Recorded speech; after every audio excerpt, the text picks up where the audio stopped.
A rental payment model under fire from its conception. We lobbied the government at the time, please don't do this. The model was based off a town-based community where there is access to goods and services, and it wasn't ever meant to be implemented in the bush.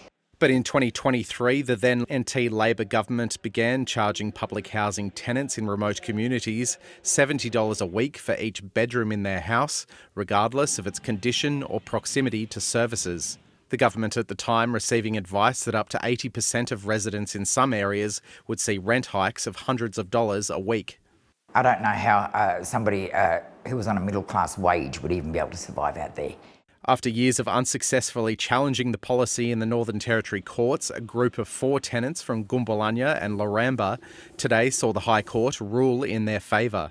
And it could have massive implications for the NT government, which has since collected almost $20 million under the unlawful scheme. The rent records that the Territory holds are really in disarray. They've previously had to wipe off millions in rent debt that couldn't be supported by the records. And there really needs to be a wholesale accounting of what's going on with rent in the Northern Territory.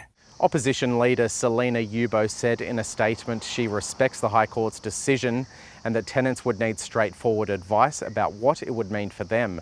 Housing Minister Steve Edgington said the government is still considering its options for a valid scheme, but that tenants are still required to pay their rent in the meantime.